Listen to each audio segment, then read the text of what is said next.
Seanad. Minister,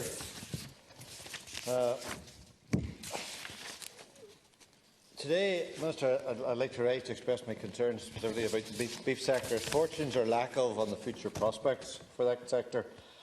I would like to begin by expressing serious reservations and issues with the ESRI statement on the beef sector in Ireland and the image it portrays, as I believe it misses some very critical points. Firstly, to evaluate the merits of supporting the beef and sheep industry purely on the facts that two-thirds are classed as economically vulnerable is a very questionable approach. This industry needs supported. It completely fails to recognise the value of beef and sheep farms to local economies. They provide primary and, in fact, secondary income for many families, often subsidising other salaried labour, making up the pot to an amount that is sustainable to remain on the land. They invariably spend most of the money made in the local economy, supporting a myriad of other small businesses and SMEs, engineers, fabricators, builders, compounders, fuel suppliers, merchants, co-ops and so on and so on. The list is endless. Furthermore, they create the pool of citizens in a locality that makes up the numbers for schools, for churches, sports clubs and communities. The reservoir of young people growing up in the countryside who often elect to return to their locality after education or travel, to start their families, careers and businesses, and to settle down, put their roots down and begin their own families in a safe, affordable environment. This is more than an economic appraisal of profitability of beef and sheep.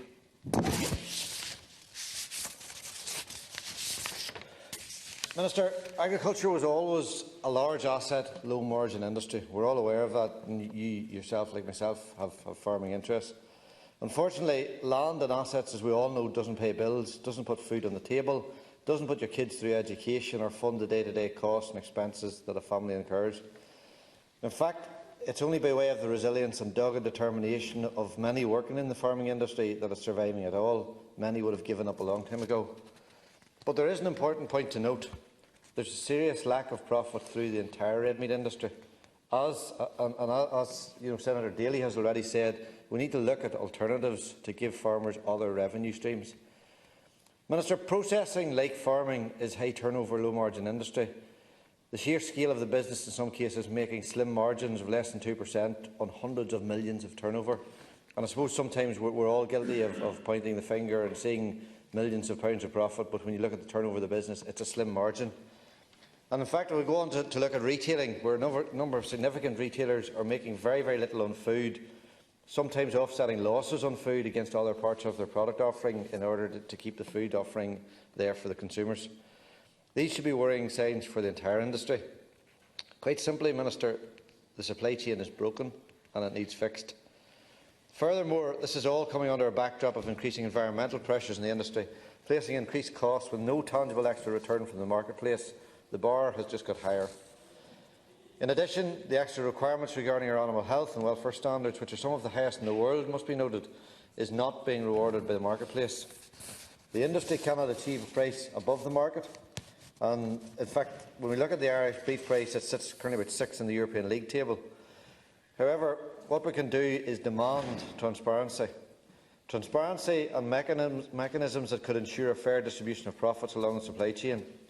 Everyone is entitled to a living in the supply chain. And credit must be given to those people involved in the beef talks, because it was a very contentious negotiation process. There's a lot of emotion, a lot of passion in that, and it's a credit to those people that got agreement, even though all will never be satisfied with the agreement. Furthermore, Minister, we need trust in the supply chain, because at the minute we haven't got enough trust. All stakeholders need to ensure efficient, resilient, profitable, sustainable businesses that can evolve. A rising tide will lift all boats, and it's going to be a slow process to build that trust into the industry again. We need to recognise the role the red meat sector plays. Countryside would be a much poorer place without them.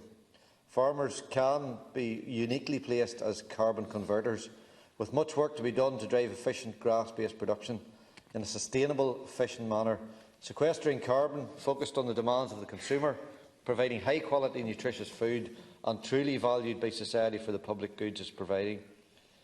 Minister, the elephant in the room today for the industry, without any doubt, is Brexit.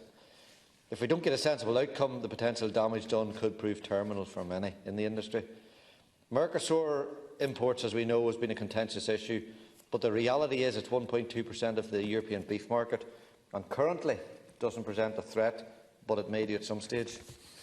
With Brexit and beef, if we don't get a resolution, we're burning our feet in the fire when the house is potentially burning down around us. Brexit has the potential to do more damage to price and profitability than almost anything else. In closing, it's not all bad news with this industry. We're probably many of us aware of a report this week from academics in Canada claiming that red meat and processed meat is probably not, to quote them, harmful to our health, and draws into question some of the work already carried out by others. However, even though the debate continues on this, the report supports the theory that red meat in moderation, as part of a balanced diet, doesn't present a risk to human health, as some would like to suggest. So there's definitely one good message for all the people involved in the industry. Ministers, challenging times, there's no silver bullet to fix this problem, but it is a case of industry working together with the processors, the retailers, the consumers and government to get a resolution to this. Senator Daly's points were well made, and there are alternatives that farmers maybe need to look at to make viable, sustainable businesses. Thank you very much, Senator Marshall. Our next speaker is